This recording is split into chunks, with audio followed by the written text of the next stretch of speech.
Станува збор за Erasmus проектот Running Nature into School или во превод повеќе училиште во природа, значи повеќе да ја користиме природата за учење. Се работи за втората мобилност, која што се изведе во Турција, Република Турција во Истанбул, бидејќи поради ковид пандемијата паузиравме подолго време и тимот го сочинува тројца професори, јас и колегите Далибор Бинковски и Ангела Петковска и 6 ученика матуранти. Тема на оваа мобилност во Истанбул беше медитеранската исхрана и здрав начин на живот. Јас прв пат се вклучувам во ваков проект Erasmus, финансиран од Европската унија, и бев, да ви кажам, баш фасцинирана од тоа колку многу значат, посебно во овие услови кога сите ние сме доста далечени и имаме доста и предрасуди, можам да кажам слободно, за другите култури.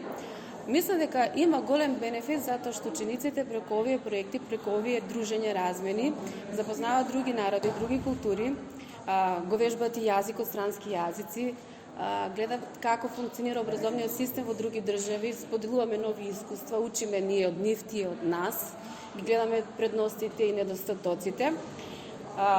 Се дружат, многу се дружат, значи имаме половина од ден ни поминува во работилници, заеднички часови. Беа многу ефикасни, многу интересни. Сите некако се вклупавме сите, иако се сите од различни држави, па и од различна возраст беа учениците.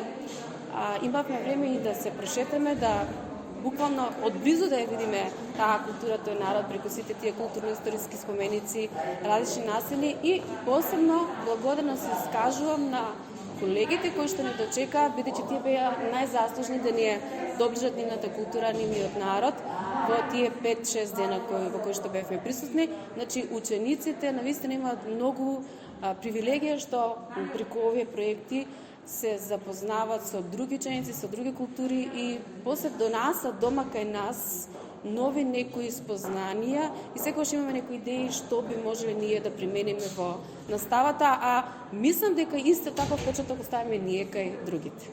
Така што навистина вреди да се учествува. Што е оно што може да се примени кај нас во наставата?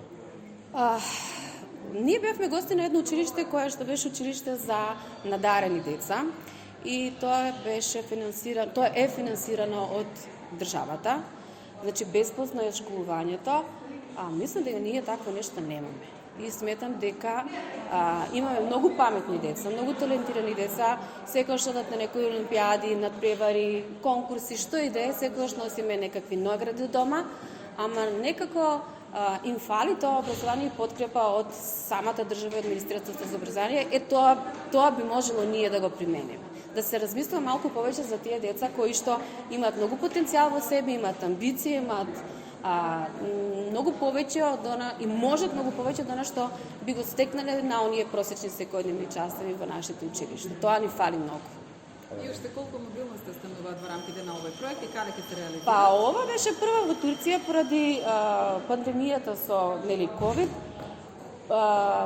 Прва беше домаќин Турција, па потоа треба во Македонија кај нас, во Хрватска, во Италија и во Србија. Значи допрва почнува и тоа се треба да се заврши до крајот на, односно почетокот на лето.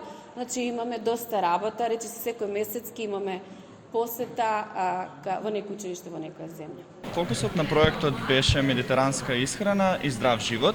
Ни се пружи можноста да разгледаме разновидни менија и оброци од сите држави кои присуствува на овој проект, што ни овозможи истите да ги имплементираме во нашиот живот и да живееме поздрав живот генерално. И покрај тоа што темата на проектот беше медитеранска храна и здрава исхрана, исто така посетувавме работилници за роботика и уметност, исто така посетувавме часови на англиски и на турски јазик, што ни дозволи да ги испоредиме нивниот и нашиот едукативен систем. Во Турција бевме сместени во турските семејства, имавме шанса да запознаеме со нивниот начин на живот, со нивната гостопримливост и стекнавме едно прекрасно искуство кое доста влијае на нас. Преку овој проект стегнавме многобројни пријателства со деца од Турција, Италија, Хрватска и Србија, кои очекуваме да дојдат и да не посетат при крајот на април и почетокот на март. Освен работилниците, во Истанбул не успеавме заедно со домакините да посетиме многу историски знаменитости, како на пример Аја Софија, Топкапи палатата, исто така имавме